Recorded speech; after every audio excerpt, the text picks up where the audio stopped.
नमस्कार मेरे सभी यूट्यूब फैमिली को प्रीतम राणा यूट्यूब चैनल पर आप सभी का स्वागत है। आज इस वीडियो के माध्यम से आप सभी को गणित के कुछ सामान्य क्वेश्चन करवाऊंगा, तो आप सभी इस वीडियो को ध्यान से देखें और नई नई चीज़ें गणित में सीखें। इस वीडियो में आगे बढ़ने से पहले मेरे चैनल को सब्सक्राइब करें और वीडियो को लाइक करें और आगे समय को ध्यान में रखते हुए बिना कुछ बताए अपन सीधा अपने टॉपिक की ओर चलते हैं। कि पहला प्रश्न कुछ इस प्रकार से है कि सरल कोण का मान क्या होगा। सरल कोण का मान क्या होगा? तो आपको पता है कि सरल कोण का मतलब एक सीधी रेखा होती है। सरल कोण का मतलब एक सीधी रेखा होती है। तो सीधी रेखा का आप इस संदेह की सहायता से आप देख सकते हो, जैसे कि आप कोई भी सीधी रेखा खींचते हो ऐसे, तो इसका मान होगा आपके 180 डिग्री का। तो 180 डिग्री वाला ये वाला ऑप्शन इसमें अपन राइट करेंगे ऑप्शन। और इसके अलावा आपको पता ही है, संदेह की सहायता से आप कर सकते हो न्यून कोण। न्यून कोण है वो 0 डिग्री से 90 डिग्री के बीच में जो कोण बनता है वो न्यून कोण कहलाता है। और अधिक कोण 90 डिग्री से अधिक और 180 डिग्री से कम होता है वो अधिक कोण कहलाता है। और 180 डिग्री है का कोण बनता है उसे सरल कोण कहते हैं। तो इन तीनों कोणों का आपको परिभाषा भी लिखनी है। दूसरे प्रश्न में चांदे की सहायता से निम्नलिखित कोणों का मापन करें तथा उसका प्रकार लिखें। तो अपन को इन तीनों कोणों का माप करके इनका प्रकार बताना है कि ये कौन सा कोण है और ये कौन सा है और ये कौन सा है। तो अपने को पता है ये एक सीधा कोण बना हुआ है, ये तो 90 डिग्री का कोण है। तो 90 डिग्री का कोण होता है उसे क्या कहते हैं? समकोण कहते हैं, उसे समकोण कहते हैं। और इसके अलावा ये देखो, ये कोण आपके 90 डिग्री से थोड़ा सा ज़्यादा है, तो इसलिए अपन इसको अधिक कोण कहेंगे, अधिक कोण। और ये वाला है 90 डिग्री से कम है कोण, तो इसीलिए अपन जो 90 डिग्री से कम कोण होता है उसे अपन क्या कहते हैं? ये देखो न्यून कोण कहते हैं, उसे न्यून कोण कहते हैं।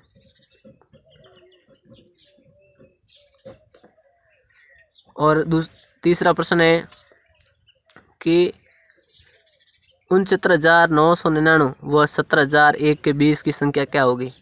अब इसके बीच की संख्या होगी वो 17,000 होगी, राइट। चौथा प्रश्न है नीचे दिए गए प्रश्नों का उत्तर दीजिए। संख्या ये दी गई है, इनका अपने को विस्तारित रूप लिखना है। और विस्तारित रूप मैंने आपको पर्सनल वीडियो में भी पढ़ाया है, स्थानीय मान व विस्तारित रूप। और आप सभी को पता है कि विस्तारित रूप कैसे लिखना है।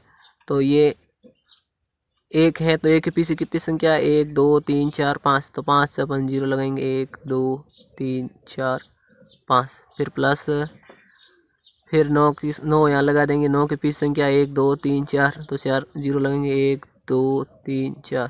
फिर बारी आ गई 8 की, प्लस का निशान लगा के 8 लगा के 8 के पीछे 1 2 3 3 0, 1 2 और 3, प्लस 0 की बारी आ गई। 0 के पीछे संख्या 1 2, तो डबल 0 लगाएंगे, प्लस फिर 5 7 की बारी आ गई। 7 के पीछे एक संख्या है तो 1 0 लगाएंगे, प्लस 5 के पीछे कोई संख्या नहीं तो 5 का 5 लगाएंगे। तो ये था इनका विस्तारित रूप। और इसके अलावा इन्हीं प्रश्न को देखकर इनका उत्तर देना है। दूसरे में किस संख्या का स्थानीय मान प्रत्येक स्थान पर शून्य ही रहता है? अब इनमें से देखो, इनमें ये एक है प्रत्येक शून्य नहीं, इसमें 9 आ गया, इसमें 8 आ गया, लेकिन इसमें प्रत्येक संख्या है वो क्या है? शून्य है। तो इसका उत्तर आपके होगा 0, इनकी शून्य ही होगा, शून्य। और फिर ये देखो संख्या 17,254 में प्रदर्शित अंक से बनने वाले सबसे बड़ी संख्या क्या होगी? इन अंकों के माध्यम से अपने को सबसे बड़ी संख्या बनानी है। तो सबसे बड़ी संख्या यह देखो 7 सबसे पहले लिखना है, क्योंकि 7 इन अंकों में से सबसे बड़ा अंक है। फिर 2 नंबर आता है 5, 5 के बाद में 4 की बारी आती है, 4 के बाद में 2 की बारी, फिर 1 सबसे छोटी संख्या। और ये इन अंकों के प्रयोग से सबसे बड़ी संख्या बन गई। 75,421 ये सबसे बड़ी संख्या बनती है इन अंकों से। इसके बाद में आगे वाला प्रश्न है कुछ इस प्रकार से कि निर्देशानुसार रूप लिखिए। यानी कि इन्होंने सबसे पहले बताया 42.356 का शब्द रूप में लिखना है, तो इसको शब्दों में लिखना है अपने को। 42.356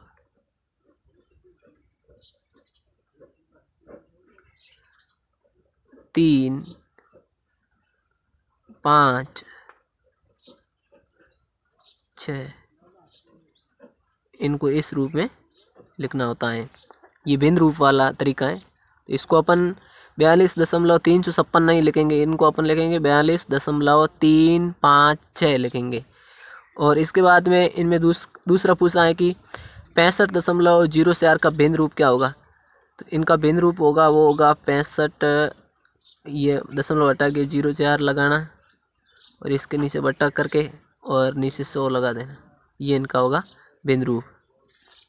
और इसके अलावा अगर आपको पूछ लिया जाए कि ये तो इनका था, अगर इनके अलावा कोई दूसरा प्रश्न बोल दिया जाए आपको कि जैसे कि 9/10 का दशमलव रूप में इनको बदलना है, तो आप क्या करोगे, सबसे पहले यहाँ पर देखो ये 9 संख्या 10 से छोटी है, तो अपन यहाँ 0 लगाएंगे, यहाँ दशमलव करके 9 लगा देना, बस ये इनका हो गया।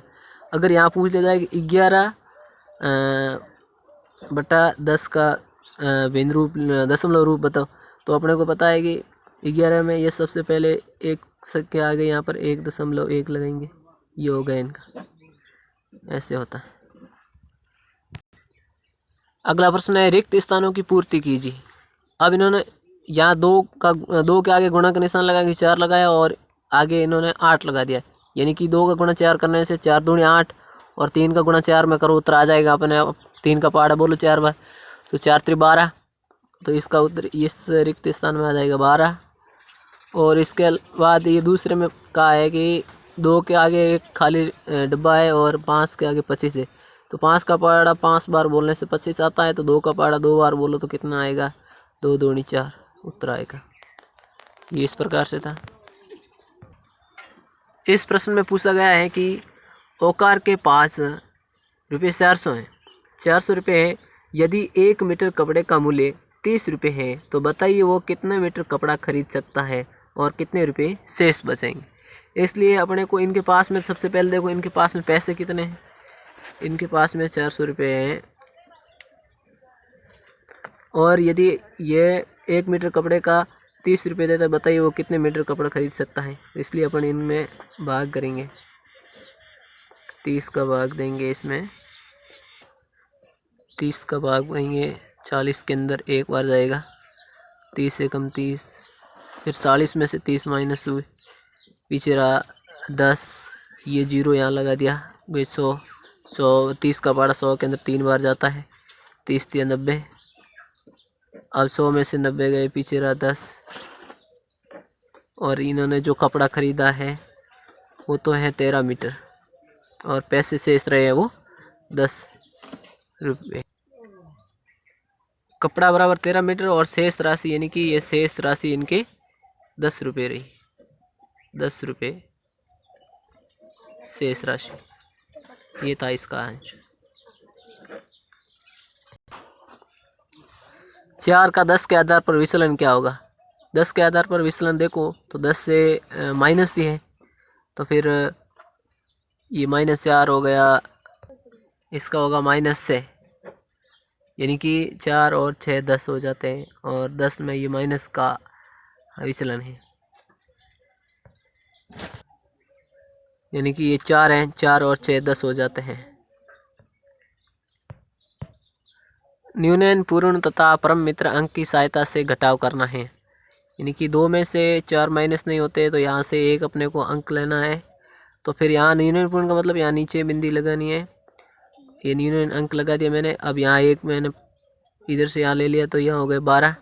अब 12 में से 4 गए, पीछे रहे 8 और यहाँ पर एक इनको दे दिया, पीछे 7 रह गए, 8 में से माइनस हो गए 7 में से 5 गए, पीछे रहे 2, ये इनका आंसर होगा। अगला प्रश्न है, साया ने 20 कॉपियाँ रुपये 360 में खरीदी, तो बताओ एक कॉपी का मूल्य कितना होगा। तो 360 यहाँ लिखेंगे। सबसे पहले 360 रुपये में इन्होंने कॉपियाँ खरीदी, और कुल कॉपियाँ कितनी खरीदी है, इन्होंने कुल कॉपियाँ है वो 20 खरीदी है। तो भाग दे दो इनमें, 20 का 360 में भाग देंगे, तब 20 का पाड़ा 36 के अंदर एक बार जाएगा, आएगा 20। अब यहाँ पर 36 में से 20 गए, पीछे रहा 16, फिर ये 0 यहाँ ले 160 बन गए। 160 में 20 का पाड़ा बोलो, 8 बार जाता है भाग, 160 आ जाते हैं। 160 में से 160 गए, पीछे रहा 00, यानी कि इन्होंने जो एक कॉपी का मूल्य दिया है वो 18 रुपये।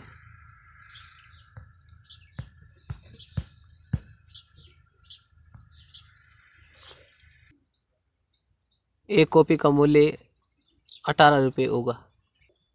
अगले प्रश्न में पूछा है कि एक पैकेट में 12 गुब्बारे आते हैं, तो बताओ ऐसे ही 25 पैकेट में कुल कितने गुब्बारे आएंगे।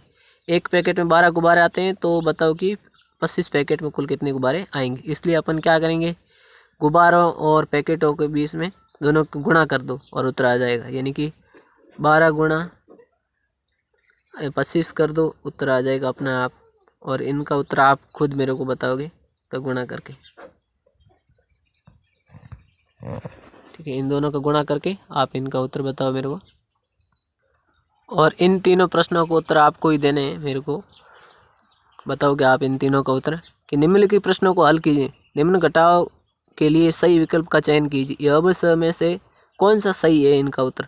पहले आप इनको माइनस करोगे, फिर पता लग जाएगा। यानी कि 4 में से 2 गए, पीछे 2 ऑप्शन आ जाता है। इसी प्रकार से इनमें से कितना घटाने से इनमें से कोई एक ऑप्शन बनता है। इनका उत्तर आप मेरे को बताओगे लेकर होमवर्क में। और रमेश ने अपने बैंक खाते में जनवरी माह में 2850 रुपये जमा करवाए तथा फरवरी माह में रुपये 3650 जमा कराए, तो बताओ उसने 2 माह में कुल कितने रुपए जमा करवाए। तो इन दोनों को, दोनों माह के पैसों को क्या करना है, जोड़ करना है। यानी कि 2850 प्लस 3650, इनका उत्तर आ जाएगा अपने। और इसके बाद में ये देखो, तीसरे प्रश्न में क्या पूछा है इन्होंने। पल्स पोलियो अभियान के 3 चरणों में बगवास पंचायत के कुल 8974 बच्चों को पोलियो की दवा पिलाई गई। पहले चरण में 2725 बच्चों को तथा दूसरे चरण में 2925 बच्चों को पोलियो की दवा पिलाई। बताओ तीसरे चरण में कितने बच्चों को पोलियो की दवा पिलाई गई। इसलिए अब सबसे पहले आप क्या करोगे, 2725 और 2925 इनको जोड़ोगे। फिर इन दोनों को जोड़ने के बाद में जो आपको इनमें से माइनस करना है, 8974 में से आपको इन दोनों का जो योग आता है, इन दोनों का जो जोड़ने से उत्तर आता है, उनको इन संख्या में से आपको घटाना है और उत्तर आ जाएगा। तो आज के लिए इतना ही बहुत है। और सभी विद्यार्थियों से मैं उम्मीद करता हूं कि आप इन 11वें प्रश्न के तीनों पॉइंटों के उत्तर आप मेरे को लिखकर कमेंट बॉक्स में बताओगे। अगर वीडियो पसंद आई हो तो वीडियो को लाइक करें और शेयर करें और सपोर्ट करते रहें। और आप सभी का प्यार यूं ही बना रहे इस मेरे यूट्यूब चैनल के माध्यम।